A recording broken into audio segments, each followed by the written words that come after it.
Okay, for this video, we're going to do William James, psychology hero number 6, academic hero number 20. He lived from 1842 to 1910. Although he was a physician, he was more of a psychologist and researcher and philosopher and writer. He didn't really practice clinical medicine. He supposedly gave the first psychology lecture in the United States. He's got some good stuff. Here's one of my favorite quotes by him. Metaphors enable us to think concretely about abstract things. And that's a great quote because what it comes down to is how does the brain work? How does the brain process, map out cognitive space? And the way it does it by connecting anything new to something we already know. So we experience a whole bunch of things during the day, and then we decide to keep whatever is useful to us, and stuff is kept in our memory by associating it with something we already know, by comparing it, by putting it into categories. And having a good metaphor for something really helps you to understand it, helps you to guide how you feel about it. A good metaphor is almost like a short story. Okay, William James says that pessimism leads to pessimism leads to weakness. Optimism leads to power. You got to have belief in what you're doing in order to get yourself to achieve in that area. Okay, William James continues. Belief that life is worth living, and your belief will help to create the fact. Yeah, that's true. My first act of free will is to accept the fact that I have free will. The greatest discovery of our age is to believe that people can change their lives by changing their attitudes. Now you can see that there's a lot of power in these statements. What he's basically saying is you can change your attitude, change how you feel by changing your thoughts. And that's really the beginning of cognitive behavioral therapy. I mean, the reason I'm talking about William James right now is because I've been studying psychiatry, psychology, neuropsychopharmacology, and the stuff all goes together. But you can see how, as a pioneer of psychology, what he's saying here led to giant fields of psychology. Cognitive behavioral therapy of Aaron Beck and David Burns sort of is a big expansion of this idea that by choosing your ideas and choosing your thoughts, you can shape how you feel and how you experience life and how you judge things. So, okay, William James, next quote. For an idea to be suggestive, it must come to the individual with the force of a revelation. Now, that's a lot like Voltaire. Voltaire would say that you want to not just say something, but say it in a way that it's interesting. So I like that. It's helping to work towards becoming a better writer. And almost for a person to remember something, they have to feel a significance in the fact or an emotion in it. To just know it as a dry thing, it's empty. It's not memorable. William James continues, the whole function of philosophy ought to be to find out what definite difference it'll make to you and me if this world formula or that world formula is the true one. Yeah, so basically, studying nutrition and diet's like the most important thing for health, because at least 60% of disease, probably about 70%, some people say 80% is determined by that. I think you have to factor in toxicology, but okay, that's worth knowing. William James continues, the more our daily life that we can hand over to automatism, like getting a machine to do the work or another person to do the busy work, the more the higher powers of our mind will be set free for their own proper work. Yeah, that's totally true. And it's kind of funny, like look at a marriage, for example, my kids will even ask me, why do I stay with my wife? We have so little in common. And I'll say, well, we help each other. She wants to take care of the house, take care of the kids, take care of the garden. And I could care less about any of those things. But the fact that she does all those things makes my life easier. What do I really think? I really think that people like me should be sent to, think tank places where we can just do research all day. But there's no funding for that, so I have to work as a regular clinical doctor. But at least I got some time, and that's been known by other writers and artists and scientists, is that what they need is time to do their work. And I only study all these things as a hobby in my free time. I wish I had more time. And people say, well, what good is that? I can tell you, all these PhDs have done tons of research that's useful, but they don't know how to make sense of their own research. Believe me, that's true. I mean, if you look at, for example, the discovery of the DNA helix structure by Watson and Crick, they pretty much just organized what other people had already discovered and then made sense of it. And that happens a ton with medical topics and with biology topics and psychology topics and issues on the brain. There's not enough people that have a wide range of knowledge that can put stuff together. There really isn't. And all this information is sitting there. The work's already been done. It just hasn't been, sifted through by people who can see the connections. Okay, William James continues. An idea is true so long as to believe it is profitable to our lives. True is whatever proves itself to be good. Truth is what works. Okay, now he was also the founder of an idea called pragmatism, and he was criticized for this as saying the truth is only what you want to believe, and that's not very ethical or moral. But what he's sort of saying is, that's what's useful to him in a given context at a given time. Another famous quote of William James is, what is the cash value of that idea? Basically, why does it matter to share that information, to know that information? James continues, what can you do after learning this that you couldn't do before? William James. So I like the idea that he gets to the point. Why is this worth knowing? Why is this useful? William James, he was also a physiologist and a researcher. So here's some quotes from those parts of his experience. We learn the most about a thing when we view it under a microscope, as it were, in its most exaggerated form. Whenever two people meet, there are really 6 people present. There is each man as he sees himself, and each man as the other person sees him, and each man as he really is. The good we do today becomes the happiness of tomorrow. If you give appreciation to people, you will their goodwill. What every genuine philosopher and every genuine man, in fact, craves most is praise, although the philosophers generally call it recognition. The deepest principle in human nature is the craving to be appreciated. And there's a lot of truth in that too. There's a lot of people, they're really good at appreciating other people, and that's a big aspect of their personality. It makes them very likable, even though they might not do anything else. It's true. William James continues, there is nothing so absurd that it cannot be believed if repeated often enough. And that's a frightening statement.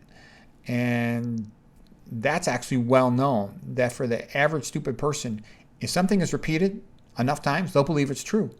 I remember a conversation I had with this lady technologist, about 10 years ago, and she said to me, well, it has to be true. That was in a newspaper. And I said, well, it was in a newspaper, therefore it's not true. As a matter of fact, any information about nutrition in a newspaper or a magazine is always not true. But be that as it may, William James continues, the art of being wise is knowing what to overlook. And there's a lot of truth in that. You read a good scientist, somebody who's good at anything. The great thing about them is they get to the good stuff. They get to the point quickly. And they don't waste your time with a bunch of minutia. Wasting time with a bunch of minutia is usually a sign of the person either being incompetent or just being young. Like a young person, they can be great at memorizing a whole bunch of stuff, but they just don't know enough, don't have enough experience to really say anything useful. In my entire life, I don't think I've ever heard a good lecture by a medical student, a resident, or a fellow. They just don't know enough to say anything interesting or useful. All they can do is, tell you about the case they looked at and tell you what someone else said about it. But they don't have the experience yet to make it interesting. Okay, thoughts become perception. Perception becomes reality. Alter your thoughts and you alter your reality. The greatest method we have to decrease stress is the ability to choose our thoughts. Okay, now that right there again, founding statements that led to the ideas of cognitive behavioral therapy, talking back to one's negative thoughts. I mean, these are things that didn't become famous till almost 100 years, 70 years later. Okay, William James. A winner's attitude is that it may be difficult, but it's possible. A loser's attitude is it may be possible, but it's too difficult. The formula to live your dreams is be bold, begin now, no exceptions until the habit is fully ingrained. That has echoes of Werther. I love collecting all these quotes and seeing how they compare with what other, great minds have said, building up this intellectual scaffold. Success or failure depends more on attitude than upon capacity. And I know that's true because think about wrestling. You'll see some school like East Leiden used to have this coach named Farina, and he was a great coach. So it was like all the guys on East Leiden team were pretty good. But it's a relatively small town, And, they were good because they believed they were good because they knew they had a great coach and they had seen other guys become good without much physical talent. The same amount of physical talent on some other team wouldn't have done much. And you'll also see that in other things where there's a good coach, a good teacher. You get the most out of their students, their athletes. Look at Michael Powell when he was a coach at Oak Park High School. State championship, all these great performances. Whereas Oak Park High School always had great athletes, but it never had teams like that because it didn't have that level of coaching. William James continues. Most people never run far enough on their first wind to find out they've got a second. If you want a quality, act as if you already had it. Act the part and you will become the part. Yeah, I've seen a lot of guys do that. Like I remember, Jim Gibbons over at Iowa State. He was a young guy, and he would dress in a suit and act real formal like he was a big shot coach. And he became a big shot coach real fast. It was as if him pretending to be one before he was one helped him to become one pretty fast.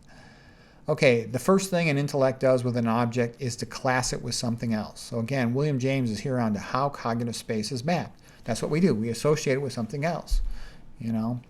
Samuel Johnson had said all judgment is comparative. Yep, that's how we map cognitive space, to compare it with something we already know. William James continues, the art of remembering is the art of thinking. When we wish to fix a new thing, either in our mind or our pupils, our conscious effort should be not so much to impress and retain it as to connect it with something already there. Maybe that's what neurogenesis is for. The connecting is the thinking, and if we attend clearly to the connection, the connected thing will certainly be likely to remain within recall. We make more copies of it in our brain. We strengthen the synapse. William James continues, when a thing is new, people say it's not true. Then, when it becomes obvious that it's true, they say it's not important. Finally, when its importance cannot be denied, they say, well, it's not new. There is a voice inside which speaks and says, this is the real me. William James continues, touch is the alpha and omega of affection. To study the abnormal is the best way of understanding the normal. The aim of a college education is to teach you to know a good man when you see one. Genius means little more than the faculty of perceiving things in an unhabitual way. Genius is the capacity for seeing relationships where lesser men see none. If you want to develop your cognitive abilities, one of the good things to do is study geniuses, because it gives you insight into what great intellectual achievements, how they thought, how they work. This really should be taught. I mean, everybody in high school should be learning memory skills, study skills, what optimizes cognitive achievement. But this is taught nowhere. This is not taught in the best universities. No one at Stanford knows this sort of stuff.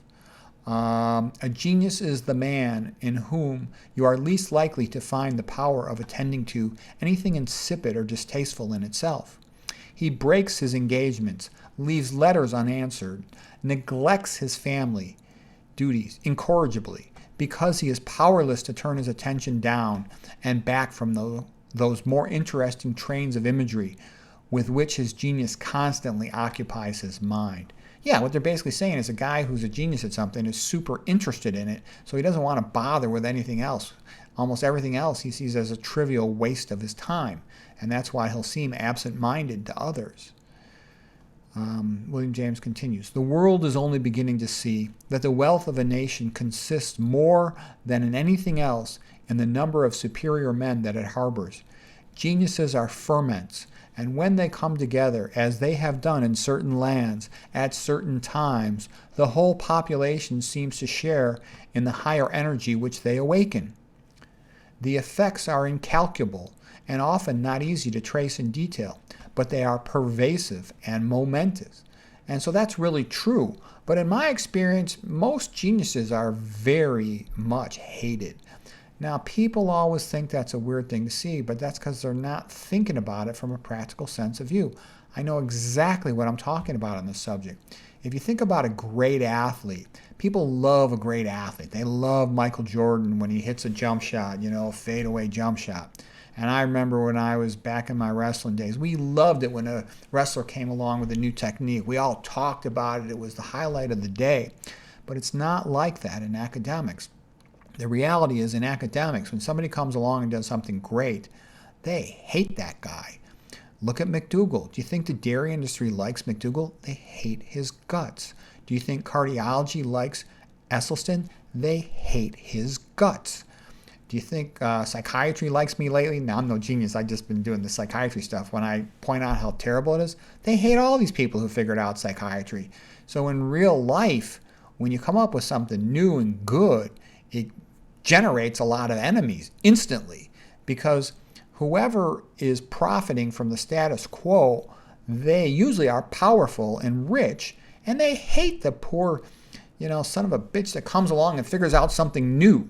So what I'm trying to say is that's one of the greatest disappointments for me in medicine, is that nobody wants you to be a genius in medicine. Geniuses in medicine are hated. What is liked is a fast worker who makes a lot of money for their group, but somebody who comes along and figures out a better way. Do you think a drug company likes somebody who figures out that the vegan diet can cure coronary artery disease, can cure diabetes? They hate that guy. And that guy runs a risk of being fired just for pointing that out. So don't think that geniuses are popular. Believe me, it's a scary, dangerous thing to tread into new waters. I've got friends who are PhD researchers, and they say whenever somebody publishes something controversial against big corporations, very often those guys get fired. The great use of life is to spend it for something that will outlast it. William James. So anyways, some of those quotes, I thought they were good. I hope that was helpful.